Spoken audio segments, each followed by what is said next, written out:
Hi, Alicia Yusuf here, and thank you for joining me for this video on the upcoming South Node solar eclipse in Libra on the 14th, 15th of October.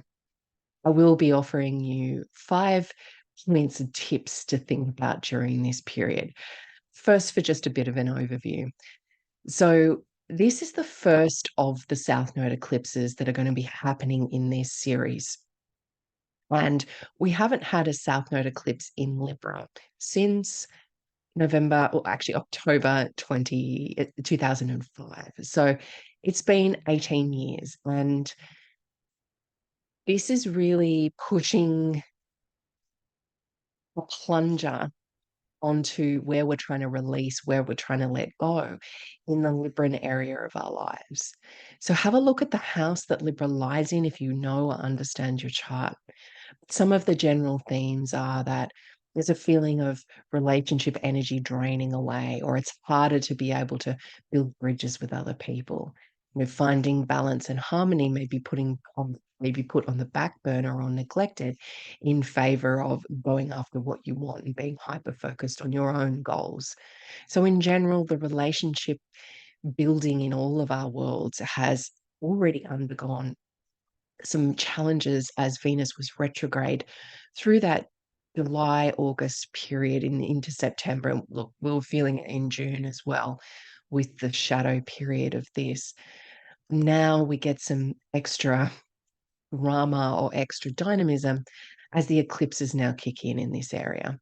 Now, both of the eclipses in this series, the one happening on this weekend, the one happening on the 28th and 29th, are ruled by Venus. So we're looking to Venus to guide us on how these may play out. What are some of the ways in which, as the eclipses throw the pieces on the chessboard into the air, what pattern may they land in? So we're looking to Venus in Virgo, and this is a sign that traditionally Venus is considered to be in her fall. We have the planet of pleasure, the planet of beauty, the planet of art and love, in a sign of humility, in a sign of service, in a time of detail focused work. So it's tough for Venus in this territory. However, I will say, this is an earth sign. It's temperament wise, cool and moist. And Venus as a planet, its own temperament is considered cool and moist too. So there's definitely some support there.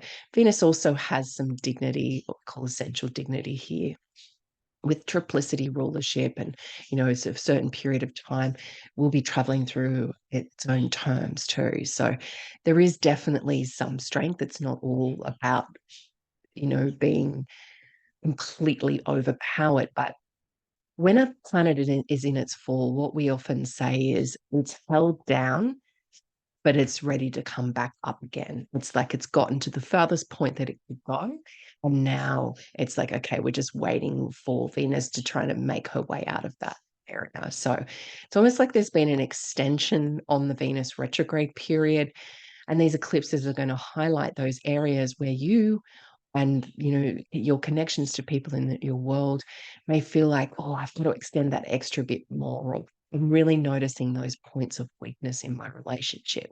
And this is where you get to use the discernment of Virgo to go, okay, where can I actually paper over the cracks and things will be fine? Or where do I need to really put some extra work in and get out the nail and the hammer, and the wood? Where do I need to go? You know what? This just needs to be demolished. There's nothing else that can be done here in terms of this connection and partnership.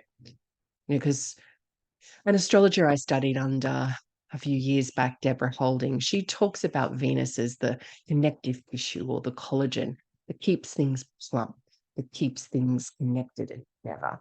And so Venus in her fall and also being drained by the South Node being in one of her signs is just not able to do things as well as she possibly could.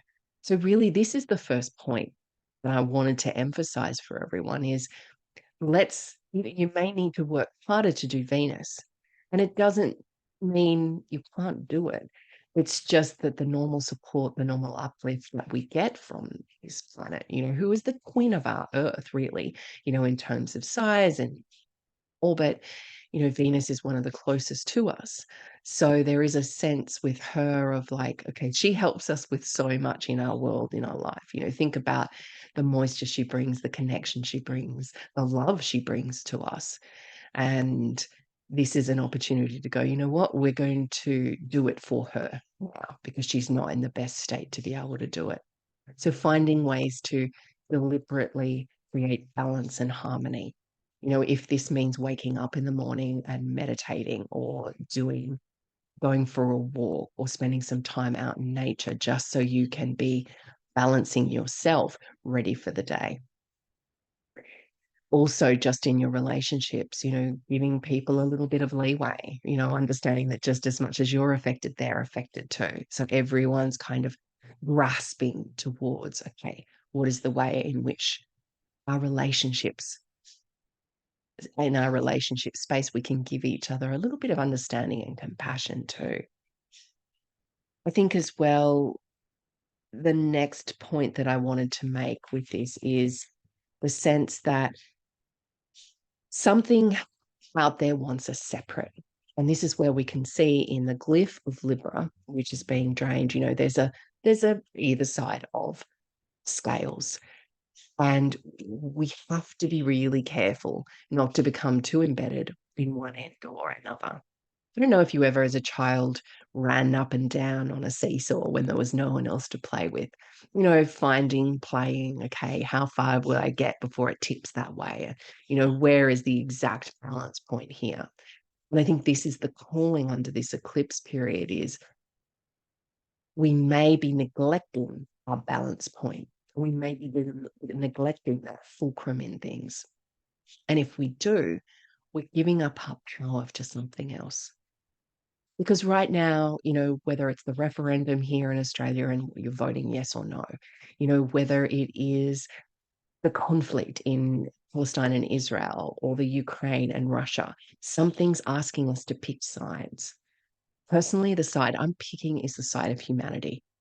And this is where I'm drawing lines, and I invite you to too, as to what that means to actually be in that place of connection. I also see the glyph of Libra being the bridge. I've said this before. That bridge is looking a little bit neglected right now. Maybe it doesn't look safe to even try to cross it. So some love, some even duty or responsibility needs to be put in place in that bridge to help strengthen it. It's really hard to have active compassion for somebody that we see as othered. And I think that would be my next point to be careful of is be careful who you other and be careful who you say us with too, because that may shift and change. I've had a lot of people say, they were on the side of this during COVID or that during COVID. And that meant that they had to stand against someone they loved. And I'm not saying that isn't right. And I do believe that values and ethics and moral standards matter. But be careful why you are separating out from someone else. Really get into the detailed focus of this. How important is the way somebody else votes on something? And really getting on social media right now and hitting somebody else over the head with our opinions, our views on things is actually not going to change the conflict at play. No bombing is going to be stopped in Gaza by, what I say on TikTok. And no kidnapped person is going to be released by Hamas because of some comment I leave on Instagram. Actually, I'll never forget when we were in Israel and we'd gone through my husband and I had gone through something challenging together that he faced every day. It was the first time I'd ever been to Israel, the first time I'd ever seen this thing unfold for him as a Palestinian. And it wasn't personal, and but I couldn't understand that as a white Australian. It was for me like, oh, no one had ever treated me or spoken to me like that in my life. And I said to him afterwards, why did you not get angry? Why did you not get upset? Why aren't you railing against the injustice of this? And he says, there's a part of me that is. He said, if I got into anger and hatred and fear in that scenario, then that would be feeding something that wants the conflict. that would be feeding something that has been fed from conflict here for thousands of years. And I don't want to be food for that. And it really gave me pause. And, there's a well-respected Palestinian doctor, Dr. Izzeldin Abulash. He's written a brilliant book called I Shall Not Hate. And he's a doctor who lived in Gaza, traveled into Israel for work, worked in big, hospitals in Israel. And, he talked about what he dealt with on his border crossings. And, his wife and his daughters were killed in a bombing. And he said that whole time, I didn't want to hate because I didn't want to be drawn into a depersonalized, dehumanized space with all of this. And it's something we all need to recognize, because when we are in that dehumanized space, we cannot have compassion. We cannot actually be of help and assistance in anything. And we can't see the other side. We can't see the pain of the people we're helping or healing. We can't come to a place of peace, because if we can't see the pain and suffering of those on the other side, then we can't see how it's important for us to connect and work together. So I would encourage you in this period of time just to be careful around how activated you are, what's coming out of you when you're activated, how hot you are inside, and seeing how you can connect to moments of peace, either in your past or in your present, and then feel it in your body. That in and of itself is something that stands against what's going on right now. And then if you can take that and radiate that out, send that energy to the places that it's needed right now, whether that is in your personal life, whether that is at a more world level, these are the gifts of the higher intangible side of the South Node in Libra, which is that, if we look at the higher point of the fulcrum, that we're humanity together, then there's some amazing potential for joining there. Another point I have is about being careful to empty out your Libran house. Use the South Node. Imagine it as a vacuum to sweep that out. So if you do know the house in your chart that Libra rules, then give it a good tidy up, give it a Marie Kondo, look at those things that spark you joy within that area, whether it's the fourth house of children, whether it's the sixth house of health, whether it's your ninth house of travel or study or, spiritual beliefs, check in on that and see what it is you're going to let go on. The South Node is going to take what it's going to take. It's going to take. So you can give it things that it takes consciously, so it just doesn't take everything from you. You could, under the eclipses as well, clean house, quite literally, dust, mop, vacuum, energetically clean if that's your jam. It is not a time, always, never a time to do any rituals under eclipses. Don't put your crystals out. Don't be setting intentions under this, because it's a new moon, this solar eclipse. It's not a good one for that, because this is actually bringing upheaval. It's bringing change.